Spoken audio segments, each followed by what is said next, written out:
Well, hello there. It is great to see you, and welcome to the Pointe Wealth Management video and podcast series. I am your host and moderator, Ryan Ruff, and in just a moment, we'll be joined by really the star of our show, and that's Mr. Brian Dunckley, the president of Pointe Wealth Management. And boy, do we have a great video and conversation really teed up for you guys today. But before we bring Brian on, I want to set the scene for you guys, our audience, as to what it is that you can expect on this, video and this podcast series moving forward. So each time Brian and I get together, we're going to be diving into a specific problem that he is seeing so many people face within the world of wealth management these days. And these are conversations that he's having on a regular basis with his clients. And we're going to be diving into a different problem. And each time we get together, and boy, do we have a big one to address today.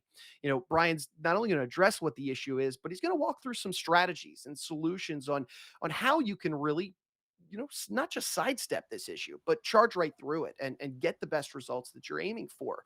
So that being said, let's go ahead and bring Brian on and let's get right into today's discussion and identify just what this big issue is. Brian, it's good to see you this morning. How you doing? Well, Ryan, thank you. Good to be Yeah, here. no, it's great to be with you, Brian. I'm excited to unpack this issue today, and it's a big one. It's one that you're seeing a lot of people face, specifically business owners in this world of wealth management. Brian, set us up. What is the issue that you're seeing so many people face here? Well, the primary issue is, are you really ready to sell your business? And there are a lot of things that go into that decision at a macro level, a micro level, emotional level. Are you really ready? Is the business ready? Are you ready personally? Yeah, yeah. I mean, it's a big moment in a business owner's life, no doubt about that. And Brian, so let's get into the why. I mean, that's a big moment. Obviously, somebody getting ready to sell the business. Are they truly ready? Let's talk about why that's such an issue. Being truly ready. Why is this such an issue in your eyes? Yeah, most business owners, they have spent their life, blood, sweat, and tears with building this business. It's an emotional decision for many of them. It's a life that they know. It's a life they're very comfortable with. They understand the business as an asset within the industry. It's one of the things they understand best, and it's a huge transition moving away from that. Selling a business, there's a sense of loss for some people. How do you prepare adequately? How do you maximize that value? What happens after the sale of the business? What do you do with your life? What do you do with the asset when you liquidate? How do you maintain your lifestyle? There are so many components. It's a really complicated decision for a number of people. Yeah, I mean, talk about a ripple effect, really, and let's really address that, Brian. Why does this problem, and how can it get worse if it's really left unattended to? And what can that do to your life if you let this issue of whether or not you're really ready, and maybe you move forward with it, maybe you don't? What does that look like? What's the ripple effect here? Yeah, well, ripple effect's a great term. And mistakes tend to have, particularly Mhm. financial mistakes, tend to have some long-lasting ripple effects. So, I mean, there are a few things to address when you're answering that question. The first is, how do you maximize the value? What do you need? What steps do you need to do to prepare the business for the sale, to prepare for maximum value? The big question is, you're used to a certain lifestyle as a business owner. You're drawing income, it's profitable. Again, it's an asset that is well understood by most clients. What happened? Can you maintain your lifestyle at post sale? So one of the first questions, and one of the most important questions that clients need to address, business owners, is, how do I maximize the value of this business, and what will it take post sale to maintain my lifestyle and to enjoy the quality of life that I'm used to take care of my family, whatever it is that the clients are trying to accomplish. Again, mistakes do have ripple effects. If the business is unprepared, if you have any numerous potential scenarios, if you have key employees who are integral to the business and probably need to stick around with that business post sale, you should involve them in the process. The worst thing, we've seen it happen a couple of times. The worst thing is, you go through this sale process, you come to terms with the buyer. At the 11th hour, you're ready to sell, and you have a key employee who hasn't been involved, and now they're trying to leverage uh, either against you or the buyer, and it can wreak havoc and disrupt the sale. So there are numerous steps. Again, this is one of the most complicated decisions and processes that a business owner is going to go through. Really important that you're addressing this from every angle. Yeah, yeah. And Brian, another kind of angle before we move even deeper into this conversation. What about the flip side of taking action? And that's not taking action. Somebody who thinks that they're ready to sell a business and maybe they're not really taking the action that they should. Talk to me about this and how that kind of creates an interesting set of circumstances for somebody. Yeah, good question. Not taking action is often one of the worst things a business owner can do. And Mm. inherently, intuitively, they know that as a business owner. They know if there's a problem within the business, they work on it to resolve it. If there's a new market that they want to go after, they plan for that. They prepare for it. There's a lot of activity. Selling the business is no different. Preparing to sell the business is no different. If you're 5 years away, that's really the best time to begin preparing. Not action, not taking action is wrong because you're not prepared.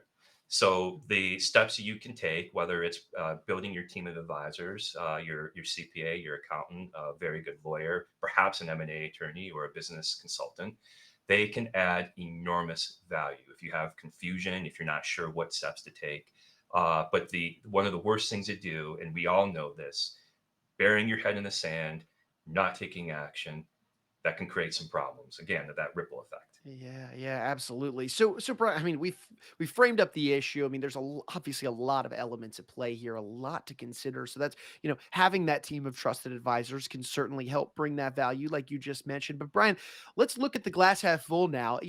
If somebody was able to address this issue and they could solve it and get that, and and maximize that sale of the business and be truly ready for the sale of the business, what does life look like for them? How could life be so much better if they could just really take this issue head on and solve it exactly how they want to. Yeah, I think for most business owners, uh, this is a really stressful situation. Yeah. The sale process is really stressful. It takes a lot of work, a lot of stop and go effort. Mm. So I think for most people, that answer is going to be a relief of stress.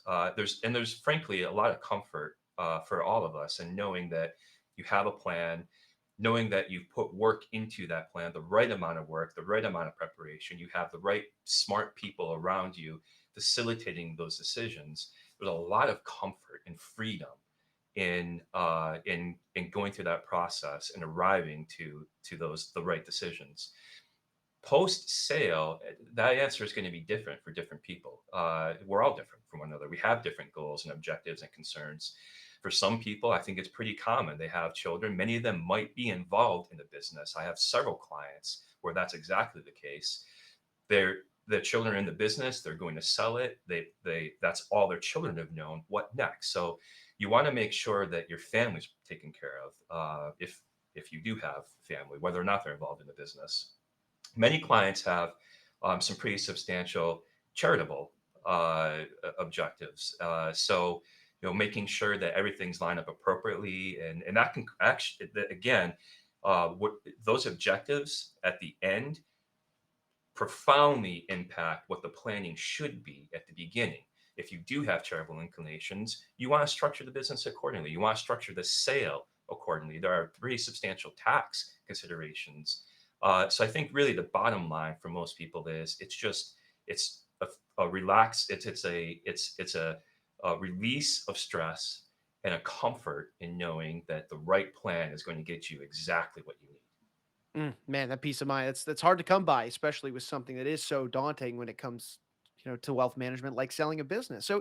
But Brian, you mentioned that you had a few clients that had family businesses, and I'd like to take a step back from the issue for a second, and share with our audience a little, Brian, about yourself and what it is that you do exactly over at Plum Point Wealth Management, and how you serve your clients to address things just like this. Yeah, so I've been working with business owners for 17 years now. I have the privilege of working for two large global institutions, and for the last 5 years, went independent. They are a unique breed. They have very unique and specific uh, problems that need to be solved for. we work comprehensively with clients. I am also a CFP. We have a team here of CFPs, certified financial planners, and this works well. The planning that you do with a client comprehensively works really well for business owners because there are tax considerations and consequences with each decision. If you make a mistake early on, those are potentially devastating rippling effects over the long term or the rest of your financial life. We work with clients with the estate planning considerations. I mentioned earlier charitable gifting. The structure that you set up that facilitates whatever those goals and objectives are crucially important. And again, the earlier you set them up, the more advantage you have and the more flexibility you have and the more protection you offer your wealth in keeping what you built. Just as an aside, I take a very analytical approach to managing wealth. I was a scientist prior to financial services, so we work. We like to think we're very smart. We work very comprehensively with clients, and we deep dive, do a very deep dive into all these various problems that come up, whether it's the sale of a business or just helping keep wealth in the family. Yeah, no, Brian, I love that. And I think it's also probably worth mentioning that, I mean, you are you said you went independent. You are the president of Plum Point Wealth Management. You yourself are an entrepreneur. So I would imagine that really allows you to connect on that more granular level with some of your clients because you've experienced some of those direct challenges. Am I correct in saying that? Yeah, I think that's a really good point. I think when I was an advisor working at the really great global firms, we had tremendous resources, we had tremendous scale, we offered really good advice, but no one on that team was a business owner. And you're absolutely right. This last 5 years, being an entrepreneur, being a business owner, being in the same seat as these clients, it does give me a very specific and unique outlook. I am one of them. Mhm. I understand intimately the very same concerns that they're going through with building a business, the very same questions that they have, and it does give me a broader perspective in servicing this a business owner client. Yeah, no, I think absolutely, and I think that's worth mentioning. But Brian, one of the biggest things that we're trying to accomplish here today is, of course, addressing this issue of whether or not a business owner is truly ready to sell the business. And what I understand that you've got some strategies and some solutions, and particularly some steps that you regularly walk your clients through when this big moment comes up in their life cycle of their business. Are they ready to sell? Brian, would you care to share what this process looks like, how you talk through clients with regard to this issue, and let's give some true value to our audience here today. Yeah, I think. I mean, the fact is, when you are thinking through the sale, it is helpful to have a process, to have a structure that anchors you, that helps facilitate your decision and puts you in the best possible position moving forward. And really, the very first step, the very first question is why sell? Why sell the business now? There are some timing considerations there. We're seeing right now some pretty challenging market conditions. What are your goals and objectives with selling the business? That's the very first thing you have to address. From there, the planning flows and is built upon that foundation. From there, once you answer those questions, now you start building out the plan and tailoring it to whatever your objectives are. For most clients, it's really trying to liquidate the asset for any number of reasons. Maybe it's just time to sell. Maybe they're ready. Maybe they don't.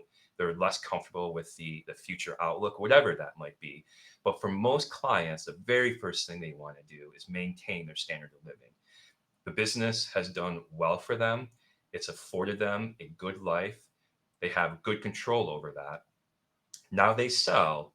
Can they? What do they need to do? Can they maintain their lifestyle? What would it take? I think most of my clients, when they start that process, they can't answer that question. They actually don't know. They don't know how much money they need in other financial assets and what that looks like, what that feels like in order to be able to maintain a lifestyle. That's a crucially important question. So that's step number one. Why sell? What are your goals and objectives? Roger that. So take us into step two. All right, and that first step. That's a big one, right? There's a lot to identify there. What does step two look like in this process, then, Brian? And by the way, So how many steps are there in this process? there's 7 steps Okay. in the process, and step two is you need to understand the value of your business, and you need an objective understanding of that value. You might want to sell your business for X dollars, and that would be great, but the market may only support X minus.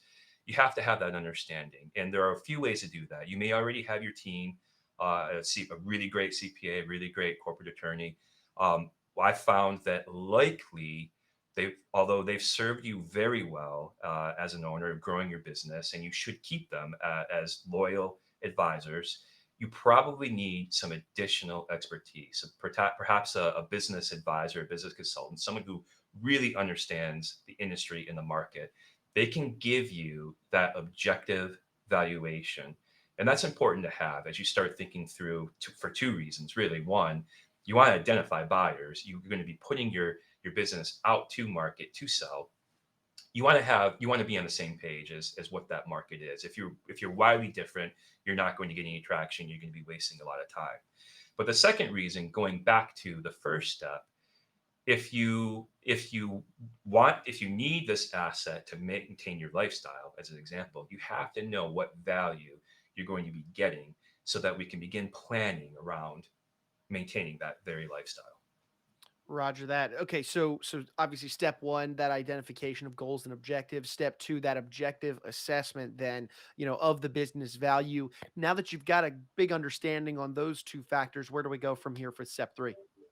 Yeah, well, I actually started getting into that from answering the Mhm. second question. Sure. But the really step three is you're comparing your goals, your personal goals, whatever they might be, to the value of the business. And from there, you either are right in line, so you sell your business for X dollars, it will meet and match your goals entirely, and great, move forward. Many times there is a bit of a shortfall for any number of reasons. And so now you need to make a different decision. Do you still want to move forward with selling the business? And if you do, you need to bridge that gap. And at that point, there are any number of avenues to be done, and those questions get answered very super specifically with each client and with each business. That's a different path, a different track, but assuming that the business is close, the value is close to meeting those goals and objectives, we can begin thinking about moving forward. Awesome, awesome. So what does moving forward look like from here when we really are starting to get into the weeds of this process of the actual sale? You really need a team. You really need a team Okay. of expert advisors who can service you. One of the first things you want to do is hire a lawyer, hire a good lawyer, a deal attorney, not necessarily your corporate attorney who has served you so well at this point. Deal attorneys have a different set of expertise. They know this space really well, and the advice you get from a really good deal attorney is crucially important. They're worth their weight in gold. An accountant, again, your CPA may be it has served again your entire team that you've built your business with, very good advisors to you. But a deal accountant is different, has a different skill set from your usually from your team, and you really want to start leveraging that additional expertise. It's going to become crucially important again as you start negotiation as much as anything. A financial advisor, someone who can manage wealth like our team, when if you're selling the business and you're liquidating that asset, you need to figure out what to do with those assets again to maintain your lifestyle, to care for your family, to do charitable giving, tax management, whatever it is you might need. And then you may, depending on the complexity of the business, you may need an investment bank, the complexity and the size. You can work with a very large, well-established shop, but there are also some mid-sized shops that specialize in smaller companies. If you are thinking through valuation and you're not sure how to market it, an investment banker is going to be a crucial asset. The bottom line, though, is identifying that right team of advisors and getting that really great, smart advice. I love that. I love that. So we've got our team, we've got our A team, and we're ready to move into the next phase, which would be step 5 here in this process. Brian, talk us through step 5. What does this look like? Now you're preparing for due diligence. Mhm. This is a time where you are gathering all of your due diligence materials. Your financials should be in order by this step. If not, you tighten them up. Receivables outstanding, you start getting those on board. You're really doing a deeper dive into the preparation, and you're getting all of the various documents, due diligence materials that a buyer is going to want. Obviously, financials again are going to be a big part of that. If you have any lending, any warrants that you owe out, any shareholders, all of that information that the buyer is going to want to know. We talked at the top of the call, key people, key personnel. You want to start getting them on board, involving them in the process, probably at this stage, figuring out whether they need to stay with the business, figuring out what they want after that sale, and lining everything up. The other thing, if you haven't done this already, the other thing that you're going to want to think about is your own role in the business post sale. Some deal structures are actually almost all are going to require some level of involvement. Frequently, there's an earnout that's incorporated into the deal, so they require you to stay on for a year or two, maybe a bit longer. Sometimes not, but regardless, you do want to think through at what level you want to be involved in that business, and for your own due diligence with the buyer, you're going to want to take a look at their vision, what their vision is. You're going to want to take a look at what role they want from you, whether there's a conflict, whether there might be any tension. There's a whole host of things to consider. But preparation at step 5 is really key and crucial to moving toward the sale. Certainly. No, I can see why. And Brian, as I've got my notes obviously in front of me here, looking at what step 6 entails, I'm really curious about this one here. Talk us through step 6 now that due diligence is kind of underway and we're coming here towards the end of the line. Walk us through step 6. What do you mean by this one? So step 6, we would offer that you should prepare your story. And I would say that most business owners and frankly most advisors probably don't spend enough time here, if they spend any time here at all. People like stories. Buyers of businesses are no different. Yes, absolutely, numbers matter. A buyer is going to be doing a deep dive into your financials. That due diligence process might be very painful, might be very lengthy. And if you're like most of my clients, there are going to be various points in that process that you are going to say, I'm out. I don't want this. This is too much. It's not worth my time. I'm out. Um, Keep going through that process, and the story is what will resonate as much as anything with a buyer. Again, because people like stories, it's not so much you have the financials in front of you. You can tell a story around the financials, but talk about the people you serve, your customers you serve. Talk about the product. Talk about the milestones. Talk about the trials and tribulations that you've overcome to get to this point. Build out that story. Talk about most importantly, more than anything, the value of your product or your team or whatever it is your business has. Give concrete examples of customers who have realized that value, testimonials if you have them. The more you can fill in that gap and create that story, the more likely you'll be able to maximize value when it comes time to negotiation. Oh, it's fantastic. I can see why so many business owners might not be considering that process, Brian. But boy, can it help offset some of that stress and that deep dive into the financials that you mentioned. Brian, bring it home for us here. Step 7. What does this final step look like in this process of are you really ready to sell your business? So step 7 is again pre-sale of the business is now you start sourcing. Now you sourcing buyers, that is. Um, you want to understand the market, and you obviously do. You're as a business owner, you understand that market really well. You may already know and already have identified a strategic buyer. If not, you want to.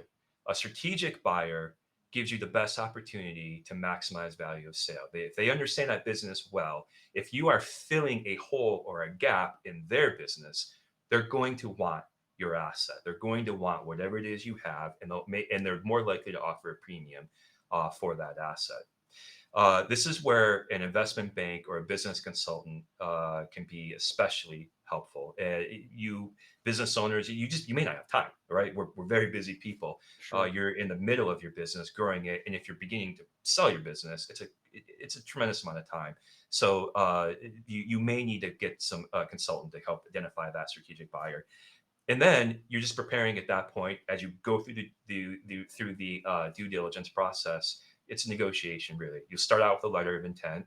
I think many people, in my experience, they get that letter of intent that identifies the sale terms, and they think they're done, but most of the time you're not even half done. That's when due diligence really starts. That's when the buyer really starts digging in and starts asking questions. You may emotionally, you may feel like the buyer doesn't trust you, and this is where a lot of people, a lot of business owners, really start wanting to walk away. But it's all negotiation, and this is all why you want to be really well prepared. You want to have really smart people around you who understand this process. You want to tell your story and the value that your business delivers uniquely in ways that no one else does, so that as negotiation starts, you keep coming back to this story, and it helps give you some leverage. But that final negotiation, it takes some time. That's really the last step.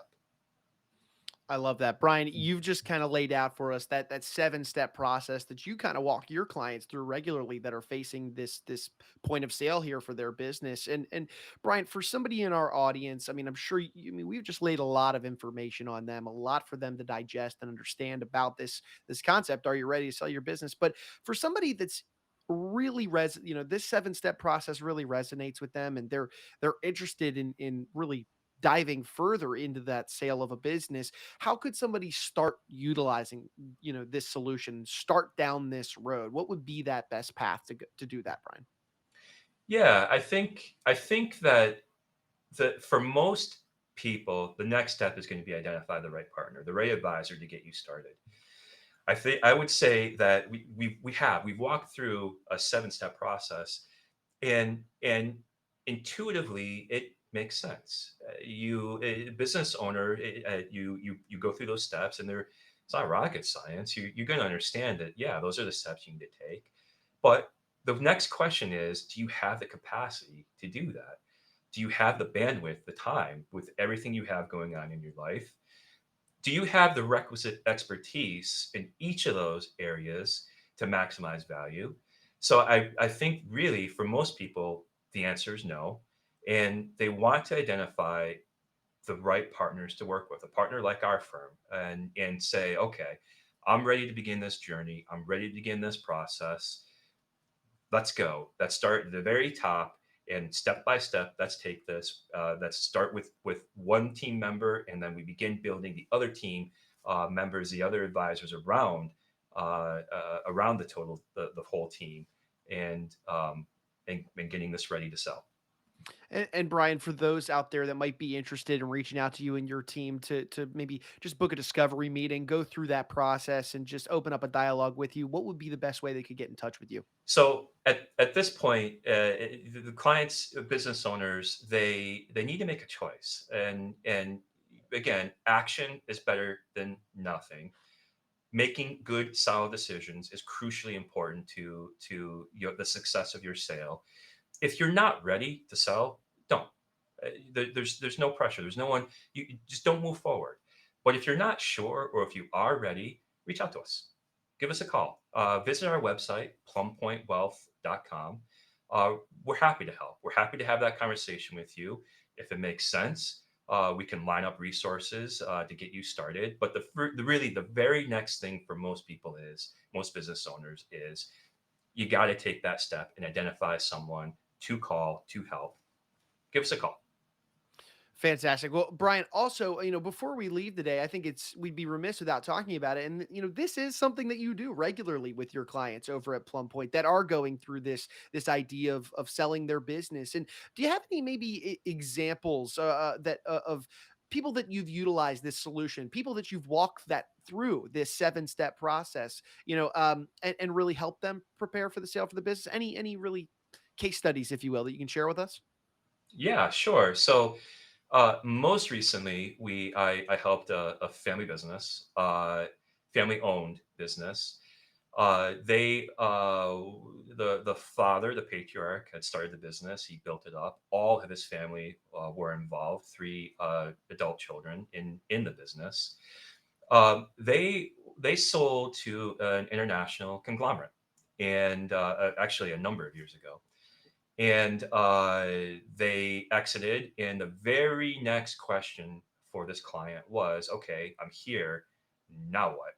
This is all I've done, all I've known. I've invested my life into this. Emotionally, it was, what do I do now? So we had those conversations with him, and it turns out uh, he was very involved in the community with one particular venture, and he and his family devoted a lot of time to that. So that's how he spent a good amount of his time, and he picked up golfing a bit more than he had in the past. Um, but he also had to figure out two really crucially important questions. One was, I made X dollars from while working at this business. I've liquidated it. How do I determine, how do I grow this now? I'm not familiar with markets. I'm familiar with my business. What do I do? And so we were able to help him with the portfolio construction question, getting those assets that were liquidated from the business, putting them to work in very smart, strategic ways that drew income and gave him growth, that all helped him maintain his lifestyle. The other thing that was really important to him was taking care of his children, who he brought into the business. He was selling the business while they were very young. What were they going to do? He was very involved in his family. He really wanted, he'd taken care of them his whole life, their whole life. He really wanted to continue doing that. So prior to the sale of the business, we really had to think through smartly how to structure the business itself as an asset so that we can carve out some of those assets that would then flow into for the benefit of the children. We're using trust strategies, and the children's assets were there to help them start businesses of their own, to help them uh, maintain lifestyle, whatever, while they were figuring out their next step. That was really important to him, and we needed some really smart attorneys and a smart CPA who were experts in this area to really structure those deals, those strategies. Interestingly, uh, the this happens a lot. This is almost an aside. Yeah. When you have a business, a small business, and they sell to a larger conglomerate, I would say 4 or 5 times out of 10, that conglomerate, for whatever reason, can't figure it out. And Hmm. so they have to sell it back. Interesting. And and many times they'll reach out to the original seller, the original business owner, and say, we have this asset. You did a great job. We can't figure it out. We're going to put it to market. Do you want to buy it? And the business owner will pick that up for 40, 50 cents on the dollar, which is exactly what happened here. So it turns out that his family was involved right in that business again. And now here we are, it's second bite at the apple, preparing for another sale. Wow, wow, Brian, I love that example. You helped them through the sale once, then that big conversation, which we mentioned, of course, at the top of the video today, is that what comes after, especially when your whole life is been knee deep in the business, and then to pick it back up and go through it once more. No, that's a fantastic example. Thank you for sharing that with us. And Brian, as we're bringing our conversation to a head, one final time here, for anybody else out there that stayed with us, has enjoyed today's conversation, how can they reach out to you and your team if they want to open up a dialogue and maybe walk through how this conversation applies to their own business and their own world? Yeah, thank you. I visit our website, plumpointwealth.com. There you can book a discovery meeting. Our phone number, our address are all on the website, but that's the best place. Visit our website, view our materials, schedule a call. Fantastic. Well, Brian, look, I appreciate you carving some time out of your busy day. You've got a company to run, some clients to serve. We'll let you get back to doing that, but I appreciate you walking us through this really daunting challenge, man. Are you truly ready to sell your business? It's one that, boy, is there a lot going into this process, but boy, does it help to have the right team of trusted professionals alongside you to move through this. So, appreciate you and your time, and looking forward to jumping back with you on the next one. Thank you, Ryan.